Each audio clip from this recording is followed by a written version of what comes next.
Screen पर आपको ready नजर आएंगी। और सबसे पहले बात करी जाए जो सेबी की फिर से गाज पड़ी है ब्राइटकॉम ग्रुप पे। हजदा क्या कह रही है सेबी? सेबी की तरफ से एक कड़ा एक्शन आया है। दरअसल सेबी ने सबसे पहले कह दिया है कि कंपनी के सीईओ और सीएफओ दोनों कोई भी लिस्टेड कंपनी के डायरेक्टर के पद पर नहीं रहेंगे। दरअसल आपको याद होगा प्रेफरेंशियल अलॉटमेंट वाला मामला है जो ब्राइटकॉम लेकर आया था और उसके बाद सेबी ने भी इसकी तफ्तीश की थी। जो फाइंडिंग्स है उस पर आएंगे, लेकिन पहला जो ऑर्डर है वो यही कहता है कि सुरेश रेड्डी जो चेयरमैन है और सीईओ इस कंपनी के, और साथ ही नारायण राजू जो कंपनी के सीएफओ हैं, वो किसी भी लिस्टेड कंपनी की मैनेजरियल पोजीशन या डायरेक्टरशिप में नहीं आ सकते। अब मामला क्या है वो आपके सामने रखेंगे। साथ ही साथ यहाँ पर इन दोनों को भी कहा गया है कि ये शेयर बेचते हुए नहीं दिखाई देंगे इंटरिम में।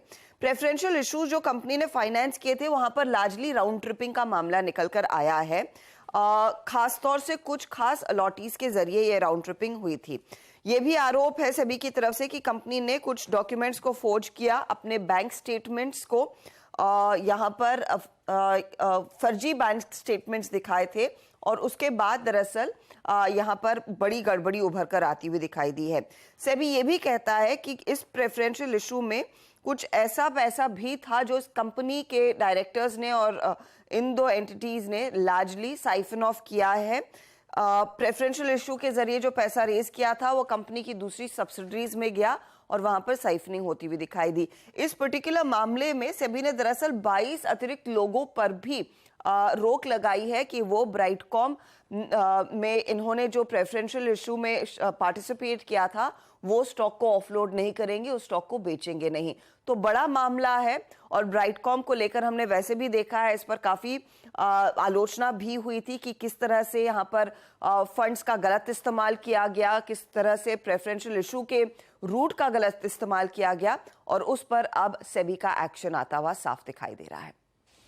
इंटरेस्टिंग भाई साहब, सेबी ने स्पेसिफिकली मेंशन करा है कि अर्जेंट इंटरवेंशन की जरूरत थी, इसीलिए ये सेकंड इंटरिम ऑर्डर आया है। आपको याद होगा इस कंपनी का अप्रैल 13 को एक ऑलरेडी इंटरिम ऑर्डर कम शो कॉज नोटिस आया हुआ था। ये सेकंड इंटरिम ऑर्डर, इसमें ऑडिटर्स को भी किसी भी तरह से इस कंपनी में अंटिल फर्दर ऑर्डर्स इंगेज करने को मना कर दिया गया है। खैर, ब्राइटकॉम ग्रुप, इस पे चर्चा करने की जरूरत कुछ है नहीं। अब देखेंगे स्टॉक कहां खुलता है, क्या हाल रहता है, लेकिन ये सेबी की तरफ से जो गाज गिरी है वो ब्यूटीफुली हर्षदा ने एक्सप्लेन कर दिया आपको। अगला स्टॉक वो है सिप्ला। सिप्ला क्या? सिप्ला के साथ टोरेंट फार्मा भी ऐड कर दीजिए, है ना? जी हाँ आशीष, हम सब जानते हैं कि सिप्ला का जो प्रोमोटर ग्रुप है हामिद फैमिली, वो कुछ स्टेक ऑफलोड करने की कोशिश में है और इस पर पहले भी हमने बात की हुई है। आज जो डेवलपमेंट आ रही है, इकोनॉमिक टाइम्स में दरअसल रिपोर्ट किया गया है कि टोरेंट फार्मा दरअसल एक इंटरेस्टेड पार्टी के तौर पर निकल कर आएगी। याद रखिए, अब तक जो नाम सामने निकल कर आ रहे थे उसमें बेरिंग्स पी का नाम था, ब्लैकस्टोन का नाम था। अब टोरेंट फार्मा दरअसल इच्छा जता रहा है कि वो हामिद परिवार का हिस्सा खरीद सकता है। वो दरअसल एक पीई फंड के साथ मिलकर बोली लगाते हुए दिखाई देंगे। याद रखिएगा 33.5% स्टेक दरअसल हामिद परिवार के पास है और वो हिस्सेदारी बेचने की तैयारी करते हुए दिखाई दे रहे हैं और इस पर्टिकुलर अंश का जो वैल्यूएशन है वो करीब 33,000 करोड़ पर आका जा रहा है। तो यहां पर एक नया नाम आता हुआ कि टोरेंट फार्मा भी शायद एक इंटरेस्टेड पार्टी हो सकता है जो बोली लगाएगा।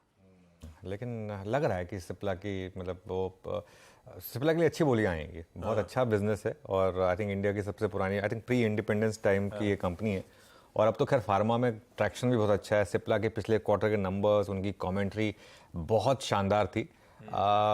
टोरेंट को लेकर मुझे लगता नहीं कि मार्केट अगर नेगेटिव रिएक्ट करेगा, हालांकि टोरेंट काफ़ी छोटी कंपनी है कंपेयर टू सिप्ला। डर वही लगेगा। हाँ, बस यही है कि अपने साइज से बड़ा एक्विजिशन आप कर रहे हैं अगर वो होगा तो।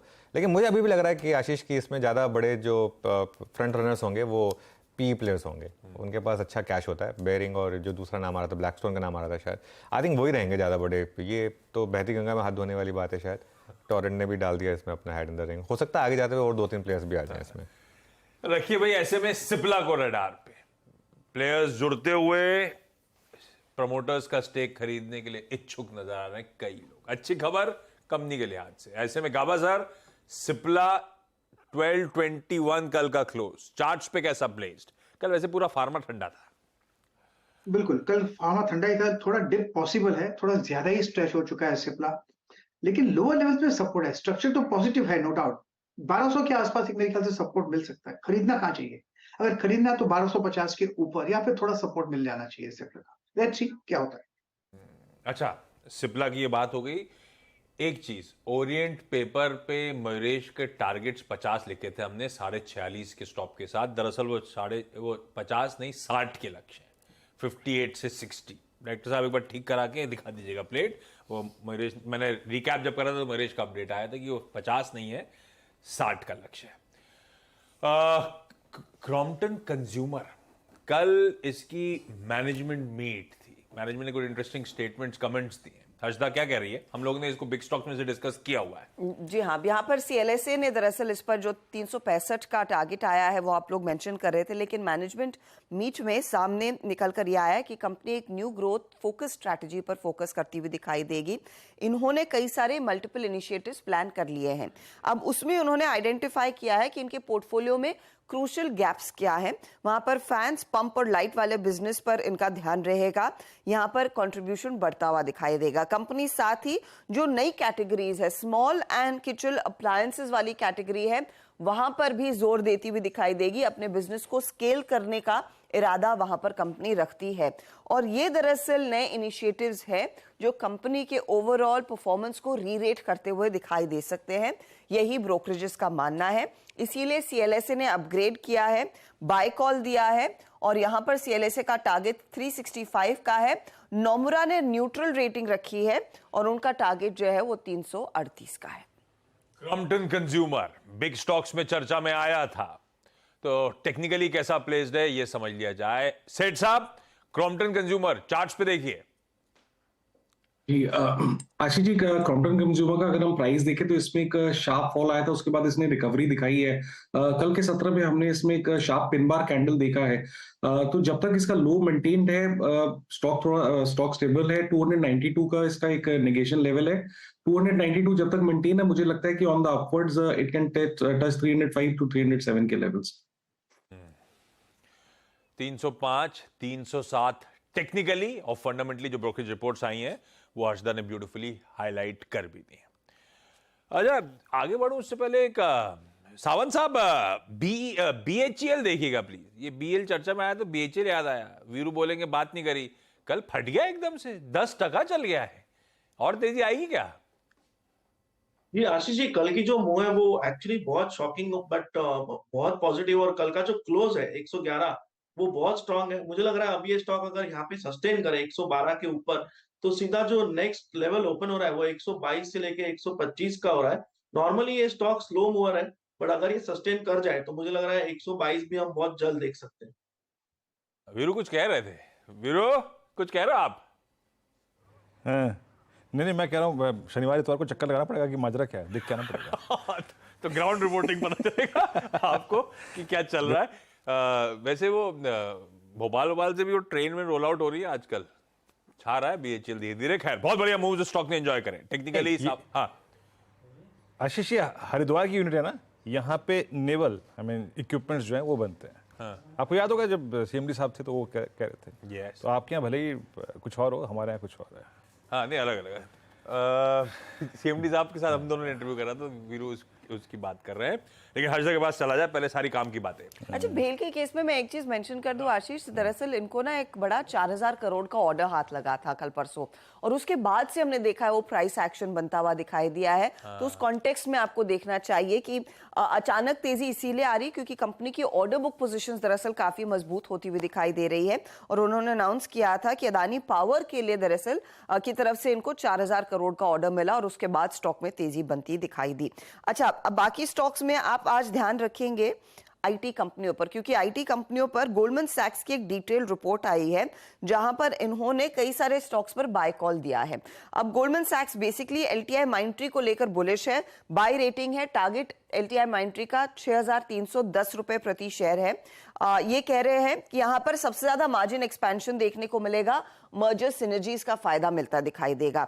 वहीं टीसीएस पर 3,930 का टारगेट गोल्डमैन दे रहा है। बाय साइड का ही कॉल है। एक डिफेंसिव प्ले है टीसीएस उनके लिहाज से। एक टफ एनवायरनमेंट में वेंडर कंसोलिडेशन जब होगा उसका फायदा टीसीएस को मिलेगा। इन्फोसिस पर भी बुलिश है दरअसल गोल्डमैन सैक्स, 1600 का टारगेट दे रहे हैं। और इन्फोसिस के केस में गोल्डमैन कहता है कि बहुत ही मजबूत ऑर्डर बुक पर कंपनी खड़ी है और वो दरअसल वैल्यूएशंस में इस समय रिफ्लेक्ट नहीं हो रहा है, तो आगे एक अपॉर्चुनिटी रहेगी। एचसीएल टेक पर न्यूट्रल कॉल, 1160 का टारगेट आया है। साथ ही साथ यहां पर टेक महिंद्रा पर एक सेल कॉल है 1010 का टारगेट, और विप्रो पर वो सेल कॉल दे रहे हैं जहां पर टारगेट है 385 का। तो ये फिलहाल कुछ अपडेट्स गोल्डमैन की तरफ से आए हैं आईटी कंपनियों पर। बीईएमएल फिर रेडार पर रहेगा जहां पर कंपनी के हाथ मिनिस्ट्री ऑफ डिफेंस से कमांड पोस्ट व्हीकल्स के लिए 101 करोड़ का ऑर्डर हाथ लगा है। राइट्स लोएस्ट बिडर के तौर पर इमर्ज हो रहा है। रेलवे बोर्ड का एक कॉन्ट्रैक्ट है 65 करोड़ का उस केस में। पिरामल एंटरप्राइजेस बोर्ड ने अप्रूवल दे दिया है। एनसीडीज के जरिए 3,000 करोड़ दरअसल रेस करते हुए दिखाई देंगे। लिंडे इंडिया आज फोकस में रहेगा। कंपनी को एक लेटर ऑफ एक्सेप्टेंस मिला है इंडियन ऑयल कॉर्पोरेशन की तरफ से। इनको एक एयर सेपरेशन यूनिट दरअसल लगानी है आईओसी की पानीपत रिफाइनरी कॉम्प्लेक्स में, और 20 साल का कॉन्ट्रैक्ट रहेगा इस पर्टिकुलर एएसयू को मैनेज करने के लिए भी। नेटवेब टेक्नोलॉजीज रीसेंट लिस्टिंग, और उसके लिए अपडेट ये है कि आज वो 1 महीने वाला लॉक इन पीरियड खत्म होता हुआ दिखाई देगा। लगभग 20 लाख शेयर आगे बेचने के लिए आते हुए दिखाई दे सकते हैं। ध्यान रहे 89% प्रीमियम पर यह स्टॉक लिस्ट हुआ था और उसके बाद हमने देखा है करीब करीब 13% करेक्ट हो चुका है लिस्टिंग के बाद। 792 के आसपास कल जाकर टिका। इसके अलावा एसजेएस एंटरप्राइजेस जहां पर वो ब्लॉक डील हुई, प्रोमोटर एवरग्राफ होल्डिंग्स ने दरअसल 29.5% स्टेक ऑफलोड किया। सैंडर्स कंसल्टिंग ने 0.5% स्टेक ऑफलोड किया। उसमें जो खरीदार के नाम है वो इंटरेस्टिंग है। आदित्य बिरला सन लाइफ म्यूचुअल फंड ने 6.84% स्टेक लिया। आईसीआईसीआई प्रू ने 6% स्टेक लिया। सुंदरम म्यूचुअल फंड ने 3.25% स्टेक लिया है। और अगर आप ग्लोबल फंड्स की बात करें तो एचएसबीसी ने करीब 1.5%, सोसाइटी जनरल ने 2% और मॉर्गन स्टैनली ने नियरली 1% तक का इन्वेस्टमेंट किया है। ये फिलहाल अपडेट आता हुआ एसजेएस की कल की ब्लॉक डील के बाद। रखिए इन स्टॉक्स को रडार पे भाई। मयूरेश, ये आईटी सेक्टर भाई, गोल्डमैन सैक्स तो कह रहा है जिस तरह की ऑर्डर स्वेलिंग ऑर्डर बुक्स हैं, बाजार उस तरह से मूल्यांकन दे नहीं रहा है, पसंद आ रहे हैं कई सारे स्टॉक्स। आप लोग आईटी में खरीदारी कर रहे हो या कुछ वेट कर रहे हो क्लैरिटी का? वेट एंड वॉच मोड पे आशीष जी, आई थिंक 2 चीजें हो रही है। एक, आई थिंक ऑर्डर बुक्स ठीक ठाक है और मिड कैप आईटी कंपनीज ने अच्छी कमेंट्री दी है in terms of orders being maintained, pricing issues नहीं है और कहीं ना कहीं एबिट मार्जिन का भी गाइडेंस ठीक ठाक दिया है। लार्ज कैप में obviously Infosys is disappointed, but I think जो 2-3 बड़े ऑर्डर्स मिले हैं पिछले कई हफ्तों में एचसीएल टेक को, इन्फोसिस को भी, ये दर्शा रहा है कि शायद जो डिजिटलाइजेशन की एक मुहिम है अक्रॉस द ग्लोब, ये शायद बरकरार रहेगी। And when we are probably talking कि यूएस में शायद रिसेशनरी इंपैक्ट हो ही ना, तो स्पेंडिंग शायद वापस आ सकती है। तो हमें लगता है आई थिंक पुलबैक्स की हम राह देखेंगे मिड कैप आईटी स्टॉक्स में, स्टॉक्स लाइक केपीआईटी, परसिस्टेंट, और लार्ज कैप्स में आई थिंक एचसीएल टेक हमारे वॉच लिस्ट पे रहेगा। 2-3 बड़े ऑर्डर्स डेफिनेटली आए इनके पास, margin should get maintained at these levels, और वैल्यूएशन के भी तौर पे आई थिंक ठीक ठाक है compare to the rest of the pack. तो शायद ये 2-3 स्टॉक्स हमारे बाय वॉच लिस्ट पे हैं। कि भाई ये जो स्टॉक्स मयूरेश मेंशन कर रहे हैं, गोल्डमैन सैक्स को एलटीआई, माइंडट्री, इन्फोसिस, टीसीएस लगता है इन लेवल्स पे खरीदारी करनी चाहिए। चतुर्मोदा साहब, लिंडे इंडिया पोर्टफोलियो में है क्या? फट रहा है वो स्टॉक, रिकॉर्ड हाईज हर दिन। बिल्कुल आशीष जी, तो ये हमने एमएनसी में हाइड्रोजन थीम को पूरा प्ले करने के लिए लिंडे इंडिया लिया हुआ था और काफी अच्छा इसका परफॉर्मेंस भी आया है। और मेरे हिसाब से स्टॉक जो है बहुत ही अच्छा प्रॉक्सी है इस पूरी थीम को प्ले करने का। और जिस तरह से जैसे अभी आईओसी ने बोला कि हम एक केपेक्स करेंगे, तो जब इस तरह के बड़े केपेक्स रिफाइनरीज करती है तो ऑलमोस्ट जो 6% बिजनेस है वो गैसेस सेगमेंट को में जाता है, और वहां पर पे लिंडे इंडिया एक बहुत ही बड़ा बेनिफिशियरी नजर आता है। तो ऑब्वियसली जो रिफाइनरीज के अंदर में भी उसका बहुत बड़ा एक एडवांटेज मिलेगा। हाइड्रोजन का जो सेगमेंट ग्रो कर रहा है, जो कि आने वाले समय का एक सनराइज सेक्टर माना जा रहा है, वहां पे भी उसका भी बड़ा बेनिफिशियरी लिंडे इंडिया है। और इनकी अगर से आप पेरेंट की कमेंट्री सुनेंगे जो पिछले कॉन कॉल में इन्होंने 1-2 बार जो कॉन कॉल में, तो वहां पे बहुत ज्यादा फोकस इंडिया के अंदर में उन्होंने अपनी कॉन कॉल्स के अंदर में किया, जिसका एक बहुत पॉजिटिव इफेक्ट लिंडे इंडिया जो कंपनी इंडिया के अंदर में है उसके अंदर बनता हुआ नजर आता है। तो ये 3-4 चीजें जिसको ध्यान में रखते हुए हमने स्टॉक को पोजिशनिंग की थी। पिछले करीब 5-6 महीने से हम इसको लेके बैठे थे, तो इसने काफी अच्छे रिटर्न दिया। अब पॉइंट यही है कि करंट लेवल्स पे क्या रिस्क रिवॉर्ड फेवरेबल है, तो थोड़ा सा मेरे हिसाब से अब आप किसी नए इन्वेस्टर को लेना है तो थोड़ा डिप का वेट करना पड़ेगा, बट स्ट्रक्चरल स्टोरी काफी अच्छी लगती है। ओके, थोड़ा सा इंतजार करिएगा, लेकिन स्टोरी अच्छी है, लेकिन बहुत स्ट्रॉन्ग अप मूव्स इस स्टॉक ने डिलीवर कर रखे। फ्रेश एंट्री के लिए इंतजार करने की जरूरत। अच्छा, सतपुते साहब बहेती साहब के पास नहीं गया हूं। सतपुते साहब बहेती साहब, आप लोग का काम है एक बढ़िया सा मिड कैप आइडिया सोच के रेडी रखना। मैं आ रहा हूं। दरअसल आज शाम को हमारा लैंडर मून को छुएगा, चांद को छुएगा, लेकिन सुमित बता रहे हैं मिड कैप्स ऑलरेडी चांद पे बैठे हुए हैं। वो जाइए सुमित को, पीछे चमकता हुआ उनका लैंडर पहुंच चुका है चांद। हाँ, मेरा लैंडर पहुंच गया है। और अपफ्रंट कमेंट्री में मेंशन था, दिखाया था कैसे मिड कैप स्मॉल कैप्स गजब का आउट परफॉर्मेंस डिलीवर कर रहे हैं। जब वो ग्रिड दिखाया था आपको, निफ्टी बैंक और उसके सामने मिड कैप स्मॉल कैप्स, खास तौर पे मिड कैप्स वो पॉकेट है जो इस समय फोकस में। सुमित, क्या स्टोरी है? देखिए, एक्चुअल में थोड़ा फ्लेवर ऐड करने के लिए, लेकिन अदरवाइज आप अगर देखेंगे तो कुछ समय पहले ये अनुमान भी नहीं था किसी को कि शायद मिड कैप आउट परफॉर्म करेंगे और स्मॉल कैप आउट परफॉर्म करेंगे और इंडिसेस को और नए ऑल टाइम हाइस पर पहुंचेगा। तो मिड कैप इंडेक्स कल अपना नया ऑल टाइम हाई ब्रीच करता हुआ दिखाई पड़ा। 38,500 के जोन्स के आसपास वो पहुंच भी गया है और एक महीने के दौरान ही इस पूरे सेक्टर में जोरदार तेजी आई है। तो पहले तो नए शिखर पर मिड कैप इंडेक्स ऑलरेडी कामकाज करता हुआ दिखाई पड़ रहा है। एक महीने के दौरान करीब 5% की तेजी मिड कैप इंडेक्स में आ चुकी है और 6 महीने के दौरान रफली 30% के आसपास का जंप ये निफ्टी मिड कैप 100 इंडेक्स जो है वो आता हुआ दिखाई पड़ा है। तो एक शानदार तेजी वहां रही है।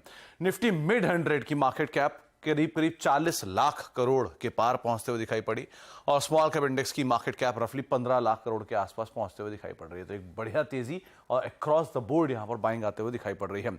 और जो ट्रेजेक्ट्री है वो आप अगर देखेंगे तो किस तरह से पिछले 2 से 3 सालों में ही यहां पर एक बड़ा जंप आता हुआ दिखाई पड़ा है। 2017 में जहां मिड कैप इंडेक्स करीब 20,000 के आसपास था, 2021 तक आते आते 25,000, 2023 तक आते आते 38,500, यानी रफली 40,000 के आसपास ये नंबर आता हुआ दिखाई पड़ रहा था। एक जोरदार तेजी, एक जोरदार जंप यहां पर देखने को मिला है।